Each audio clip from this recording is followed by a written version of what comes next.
अस्सलाम वालेकुम। अच्छा जी, पाकिस्तान ਦੇ ਵਿੱਚ ਔਰਤ ਹੋਣ ਦੀ ਸਜ਼ਾ ਮੌਤ ਨਹੀਂ ਹੋਣੀ ਚਾਹੀਦੀ। ਕਦੀ ਜਨਾਬੇ ਵਾਲੀ ਦੋਸਤੀ ਨਾ ਕਰਨ ਤੇ 17 ਸਾਲਾ ਸਨਾ ਯੂਸਫ ਨੂੰ ਕਤਲ ਕਰ ਦਿੱਤਾ ਜਾਂਦਾ ਵਾ। ਕਦੀ ਜਨਾਬੇ ਵਾਲੀ ਗੈਰਤ ਦੇ ਨਾਮ ਤੇ ਮਾਰੂਫ ਟਿਕਟੋਕਰ ਜਿਹੜੀਆਂ ਵਾ ਉਹਨਾਂ ਨੂੰ ਕਤਲ ਕਰ ਦਿੱਤਾ ਜਾਂਦਾ ਵਾ। ਆਖਰ ਖਵਾਤੀਨ ਨੂੰ ਹੀ ਕਿਉਂ ਨਿਸ਼ਾਨਾ ਬਣਾਇਆ ਜਾਂਦਾ ਵਾ ਇਸ ਕਤਲੋ ਗਾਰਤ ਦਾ। ਇਸਲਾਮਾਬਾਦ ਦੇ ਵਿੱਚ 17 ਸਾਲਾਂ ਦੀ ਸਨਾ ਯੂਸਫ ਨੂੰ ਕਤਲ ਕਰ ਦਿੱਤਾ ਗਿਆ ਤੇ ਇੱਕ ਅੰਨਾ ਕਤਲ ਸੀਗਾ ਜਿਹਦੇ ਖੁਰੇ ਆ ਕੇ ਫੈਸਲਾਬਾਦ ਦੇ ਵਿੱਚ ਮਿਲੇ। ਤੇ ਮੈਂ ਜਨਾਬ ਫੈਸਲਾਬਾਦ ਦੇ ਉਸ ਇਲਾਕੇ ਤੱਕ ਤੁਹਾਨੂੰ ਲੈ ਕੇ ਜਾਵਾਂਗਾ ਜਿੱਥੇ ਜਨਾਬੇ ਵਾਲੀ ਉਹ ਜ਼ਾਲਮ ਦਰਿੰਦਾ ਭੇੜੀਆ ਰਹਿੰਦਾ ਸੀਗਾ, ਜਿਨੇ ਬਾਰ-ਬਾਰ ਕੋਸ਼ਿਸ਼ ਕੀਤੀ ਸਨਾ ਯੂਸਫ ਦੇ ਨਾਲ ਦੋਸਤੀ ਕਰਨ ਦੀ। ਸਨਾ ਯੂਸਫ ਹਮੇਸ਼ਾ ਉਸ ਦੋਸਤੀ ਤੋਂ ਇਨਕਾਰ ਕਰਦੀ ਰਹੀ ਤੇ ਉਹਦਾ ਨਤੀਜਾ ਇਹ ਨਿਕਲਿਆ ਕਿ ਉਹਨੂੰ ਫਾਇਰਿੰਗ ਕਰਕੇ ਕਤਲ ਕਰ ਦਿੱਤਾ ਗਿਆ। ਅਗਰ ਉਹਦੀ ਵੀਡੀਓ ਦੇਖੋ ਤੇ ਯਕੀਨ ਕਰੋ ਕਿ ਕਲੇਜਾ ਜਿਹੜਾ ਨਾ ਉਹ ਮੂੰਹ ਨੂੰ ਆਂਦਾ ਵਾ। ਇੰਨੀ ਵੀਡੀਓਜ਼ ਹਮੇਸ਼ਾ ਹਸਾਉਣ ਵਾਲੀ ਤੇ ਮੁਸਕਰਾਉਣ ਵਾਲੀ ਤੇ ਲੋਕਾਂ ਦੇ ਚਿਹਰਿਆਂ ਤੇ ਮੁਸਕਰਾਹਟ ਲਿਆਉਣ ਵਾਲੀ ਇੱਕ 17 ਸਾਲਾ ਲੜਕੀ ਨੂੰ ਬੇਦਰਦੀ ਦੇ ਨਾਲ ਕਤਲ ਕਰ ਦਿੱਤਾ ਵਾ।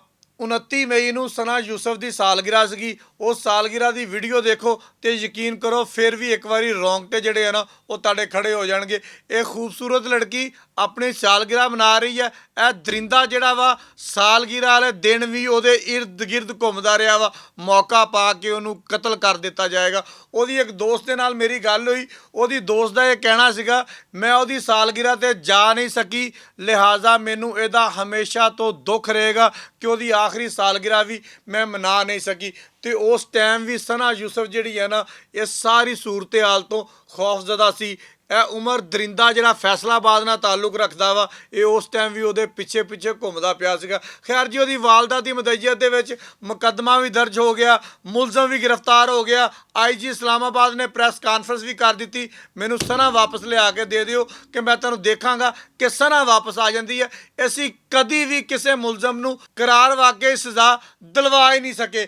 IG ਇਸਲਾਮਾਬਾਦ ਅਲੀ ਨਾਸਰ ਰਿਜ਼ਵੀ ਸਾਹਿਬ ਦਾ ਸ਼ੁਕਰੀਆ ਅਦਾ ਕਰਾਂਗਾ ਕਿ ਜਨਾਬ ਸਿਰਫ ਚੰਦ ਘੰਟਿਆਂ ਦੇ ਵਿੱਚ ਤੁਸੀਂ ਇੰਨੀ ਐਫਰਟ ਕਰਕੇ ਮੁਲਜ਼ਮ ਨੂੰ ਗ੍ਰਿਫਤਾਰ ਕਰ ਲਿਆ। IG ਇਸਲਾਮਾਬਾਦ ਦੀ ਮੈਂ ਪ੍ਰੈਸ ਕਾਨਫਰੰਸ ਹੁੰਦਾ ਪਿਆ ਸੀਗਾ, 18 ਜਗ੍ਹਾ ਦੇ ਉੱਪਰ ਰੇਡ ਕੀਤੇ ਸਿਰਫ 20 ਘੰਟਿਆਂ ਦੇ ਵਿੱਚ। 2 ਜੜ੍ਹਾਂ ਵਾਲੇ ਰੇਡ ਹੋਏ ਜਿਹੜਾ ਫੈਸਲਾਬਾਦ ਦਾ ਹਿੱਸਾ ਵਾ, ਇੱਕ ਫੈਸਲਾਬਾਦ ਰੇਡ ਹੋਇਆ ਜਿੱਥੋਂ ਇਸ ਮੁਲਜ਼ਮ ਨੂੰ ਗ੍ਰਿਫਤਾਰ ਕਰ ਲਿਆ ਗਿਆ। ਐਡੇ ਜਦੀਦ ਦੌਰ ਦੇ ਵਿੱਚ, ਐਡੇ ਸੋਸ਼ਲ ਦੌਰ ਦੇ ਵਿੱਚ ਗੈਰਤ ਦੇ ਨਾਮ ਤੇ ਕਤਲ, ਦੋਸਤੀ ਨਾ ਕਰਨ ਦੇ ਨਾਮ ਤੇ ਕਤਲ ਆਮ ਹੁੰਦੇ ਜਾ ਰਹੇ ਆ। ਪਿਛਲੇ ਸਿਰਫ ਨਾ ਚੰਦ ਦਿਨਾਂ ਤੇ ਜਾਂਦੇ ਆਪਾਂ, ਪਿਛਲੇ ਚੰਦ ਦਿਨਾਂ ਦੇ ਵਿੱਚ 3 ਟਿਕਟੋਕਰ ਜਿਹੜੀਆਂ ਵਾ, 3 ਜਿਹੜੀਆਂ ਸੋਸ਼ਲ ਮੀਡੀਆ ਤੇ ਆਉਣ ਵਾਲੀਆਂ ਕੁੜੀਆਂ ਜਿਹੜੀਆਂ ਵਾ ਉਹਨਾਂ ਨੂੰ ਕਤਲ ਕਰ ਦਿੱਤਾ ਗਿਆ। ਲਾਹੌਰ ਦੇ ਵਿੱਚ ਆਇਤ ਮਰੀਮ ਨਾਮੀ ਟਿਕਟੋਕਰ ਜਿਹੜੀ ਕਹਿੰਦੀ ਸੀ ਮੈਂ ਟਿਕਟੋਕ ਤੇ ਲਾਈਵ ਬੈਠਣਾ ਵਾ, ਉਹਦਾ ਬੰਦਾ ਕਹਿੰਦਾ ਨਹੀਂ ਬੈਠਣਾ, ਇੱਥੋਂ ਲੜਾਈ ਹੋਈ ਤੇ ਕਤਲ ਕਰ ਦਿੱਤੀ ਗਈ। ਉਸ ਤੋਂ ਬਾਅਦ ਨੂਰਪੁਰ ਥਾਲਦੀ ਸ਼ਹਜ਼ਾਦੀ, ਉਹਨਾਂ ਨੇ ਕਿਹਾ ਜੀ ਤੁਸੀਂ ਟਿਕਟੋਕ ਨਹੀਂ ਬਣਾਉਣੀ, ਉਹਨੇ ਬਣਾਈ, ਉਹਨੂੰ ਗੈਰਤ ਦੇ ਨਾਮ ਤੋਂ ਕਤਲ ਕਰ ਦਿੱਤਾ ਗਿਆ। ਹੁਣ ਕੱਲ ਜਿਹੜਾ ਅਫਸੋਸਨਾਕ ਵਾਕਿਆ ਪੇਸ਼ ਹੋਇਆ ਵਾ, ਜਿਨੇ ਸਾਰੇ ਸੋਸ਼ਲ ਮੀਡੀਆ ਨੂੰ ਹਿਲਾ ਕੇ ਰੱਖ ਦਿੱਤਾ ਵਾ, ਉਹ ਹੈ ਜੀ ਸਨਾ ਯੂਸਫ, ਜਿਹਨੇ FSC ਦੇ ਪੇਪਰ ਦਿੱਤੇ ਹੋਏ ਸੀਗੇ, ਜਿਹੜੀ ਮੈਡੀਕਲ ਦੀ ਤਲਬਾ ਬਣਨਾ ਚਾਹੁੰਦੀ ਸੀ। ਇੱਕ ਮੈਟ੍ਰਿਕ ਫੇਲ ਜਾਹਲ ਬੰਦੇ ਨੇ ਉਹਦੇ ਨਾਲ ਦੋਸਤੀ ਦੀ ਕੋਸ਼ਿਸ਼ ਕੀਤੀ, ਇਨਕਾਰ ਕਰ ਦਿੱਤਾ ਗਿਆ ਤੇ ਉਹਨੂੰ ਕਤਲ ਕਰ ਦਿੱਤਾ ਗਿਆ। ਅੱਗੇ ਤੁਸੀਂ ਅੰਦਾਜ਼ਾ ਲਾ ਲਓ ਕਿ ਇਹ ਜਨਾਬੇ ਵਾਲੀ ਅਨਪੜ੍ਹ ਜਾਹਲ ਲੜਕਾ ਜਿਹੜਾ ਵਾ ਫੈਸਲਾਬਾਦੋਂ ਚੱਲਿਆ ਵਾ, ਇਸਲਾਮਾਬਾਦ ਪਹੁੰਚਿਆ ਵਾ, ਉਹਦੀ ਰੈਕੀ ਕਰਦਾ ਰਿਹਾ ਵਾ। ਰੈਕੀ ਕਰਨ ਤੋਂ ਬਾਅਦ ਉਹਨੂੰ ਫਾਇਰ ਮਾਰ ਦਿੱਤਾ ਵਾ, ਔਰ ਫਾਇਰ ਉਸ ਟਾਈਮ ਮਾਰਿਆ ਵਾ ਜਦੋਂ ਆਪਣੇ ਕਮਰੇ ਦੇ ਵਿੱਚ ਇਕੱਲੀ ਸੀ। ਉਹਦੀ ਵਾਲਦਾ ਦੂਸਰੇ ਕਮਰੇ ਦੇ ਵਿੱਚ ਸੀ, ਉਹਦਾ ਵਾਲਦ ਘਰ ਦੇ ਵਿੱਚ ਮੌਜੂਦ ਨਹੀਂ ਸੀਗਾ। ਉਹਨੂੰ ਕਤਲ ਕਰਕੇ ਫਰਾਰ ਹੋ ਗਿਆ ਤੇ ਜਨਾਬੇ ਵਾਲੀ ਉਹਦਾ ਮੋਬਾਈਲ ਜਿਹੜਾ ਸੀਗਾ ਉਹ ਵੀ ਚੱਕਿਆ ਤੇ ਚੱਕ ਕੇ ਲੈ ਕੇ ਫੈਸਲਾਬਾਦ ਨੂੰ ਆ ਗਿਆ।